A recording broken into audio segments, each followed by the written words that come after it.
Hey YouTube, what's going on? This is Nate here, and today I'm going to be giving you guys my review of Google's Nexus 7 tablet, which is manufactured by ASUS. So I'm going to start this review off by talking about the design.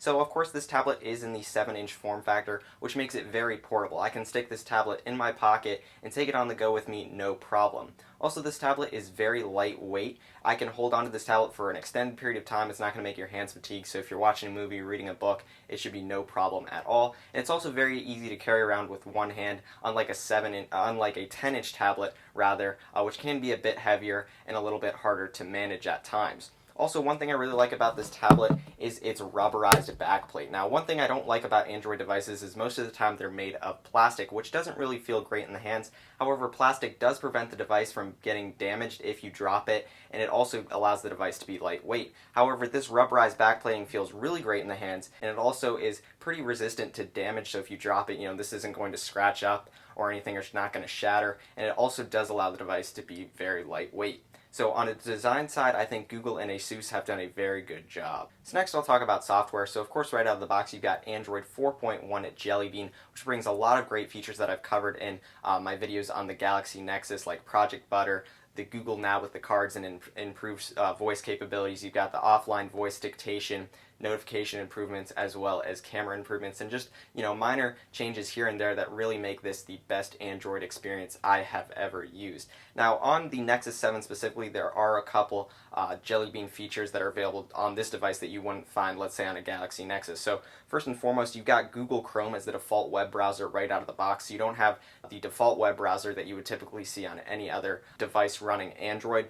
And also, it does have this widget right here, My Library, that comes installed right out of the box right here on the home screen. And basically what this shows you is content that you have recently viewed. So for example, I was reading the Nexus 7 guidebook through the Google Books app, and it's put this right on here on the home screen so I can quickly access it. And I was also watching Transformers here recently that comes free with the Nexus 7, and I was watching it and it appeared there for me, and you'll see that this new magazine issue of Mac Life came in. It shows new right there. So basically it just provides the content that may have just come in if you're subscribed to a magazine, or content that you've recently viewed right here on the home screen for you so you can easily access it. So I really like this, and it can go hand in hand then with the dock icons right here. Of course you can arrange these however you want, but I really like the default setup right here. So if I recently viewed something, I can quickly access it here from the widget, but if I'm looking for something else that's not on here, I can just open up any of these applications for very quick access. Now, some of you guys may not like this widget. Of course, you can just hold down and go ahead and remove it by dragging it up to remove there,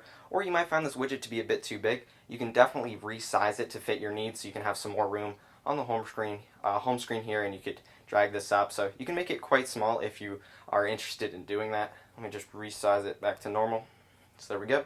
And then of course another two widgets that come right out of the box are recommended on play and recommended on apps. Now when you add this widget, you can control what kind of content comes from recommended on play. So if you just want music, apps, or magazines or whatever, you can control that. But right now I just have it recommended to send anything to me, so it could be apps, movies, you name it, it could appear there if it's on the Google Play Store. And this is just recommended based on popular with similar viewers. So I like this because it allows me to view content that I might be interested in. So those are some of the nice things that come with Jelly Bean here on the Nexus 7. So next up is the display. So of course it is 7 inches at a resolution of 1280 by 800, which is a 216 pixels per inch. The display is relatively nice. If you're looking at text and you zoom in, it will look very crisp, and video is going to also look very nice as well. If you put it side by side next to an Apple Retina display, you'll probably be able to tell the difference, but for everyday use, this display generally looks very good. Next up then, I'll talk to you guys about performance. So on this device, you've got an NVIDIA Tegra 3 processor clocked at 1.3 gigahertz, and in combination with Project Butter, this is the best Android experience I have ever had. Of course, there is no lag whatsoever. Doing day-to-day tasks, you're going to have no issues with that powerful quad-core processor on the inside. And also when you're doing gaming, it's got a 12-core GPU, which makes games look really good, and it renders the graphics quite nicely. So if you're looking for a nice tablet with good gaming performance on the Android platform, definitely check out the Nexus 7. Now, if you're looking at for more specific numbers, I did run the quadrant standard here, and you can see I got a score of 3,611, so it's better than quite a few other devices, but of course there's going to be other devices that are better than it, like the Asus Transformer Prime and the HTC One X. So with this great performance, how good is battery life? Well, according to Google, this tablet can get about 8 hours of active usage. In my experience, that is definitely true. I've been using my tablet on a day-to-day basis, pulling in emails from 2 accounts, watching videos, downloading applications, playing games, and browsing the web, and I've had no problem getting through an entire day. Now, I did try some continuous video playback, and I got about 7.5 hours. Now, of course, your experience is all going to depend on what apps you're running, how high your screen brightness is,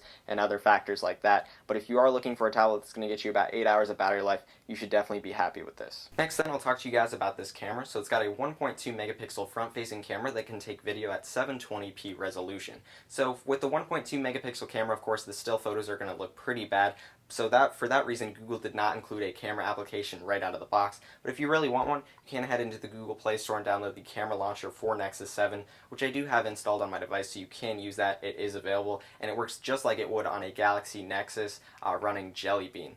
But the real reason for that front-facing camera, of course, is for the 720p video that it can take, which is going to be great for Skype or Google Plus Hangouts, which the quality is very decent, and also has 2 microphone inputs for some nice audio quality as well. So to wrap up this video, I'll talk about pricing and storage. So you can get the 8GB model for $199 or the 16GB model for $249, which in my opinion is an exceptional value. You've got some really great hardware for a really great price. And Google's main reason behind making this tablet is to make money off their Google Play Store. They're not trying to make money off selling the Nexus 7 itself. So some repair sites out there took the Nexus 7, tore it down, and figured out how much Google is probably paying for each of those parts. And it's going to cost them between $150 to $180 just for the parts alone. Then once you figure in distribution, labor, and manufacturing, and advertising, and all that kind of stuff, they're looking at little to zero profit made off of this tablet. If you do get the 16GB model, though, they will make a little bit more profit off of that, since it doesn't really cost them too much to upgrade to the 16GB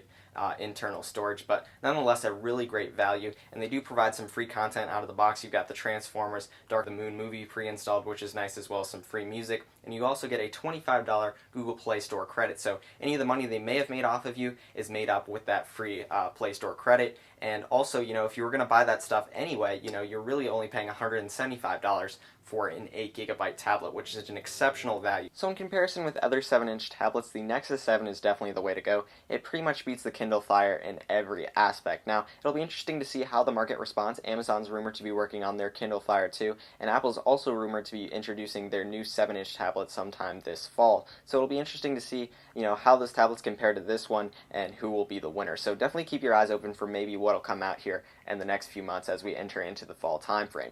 Now, if you're interested in getting a 10-inch tablet like maybe an Asus Transformer Prime or an Apple iPad, you definitely owe it to yourself to take a look at this tablet first, because it's going to provide you with the best overall value. However, if cellular data is important to you, a 10-inch screen or maybe an Apple Retina display, a rear-facing camera, or an external storage solution is a must-have for you, of course you're definitely going to want to go with that higher-end tablet. But is it worth maybe your extra $300 or $400? That's going to be up to you. But definitely consider this one if you're looking for a new tablet. So thanks for taking the time to watch this video. Let me know what you guys think about it in a comment down below, and I'll catch you guys later.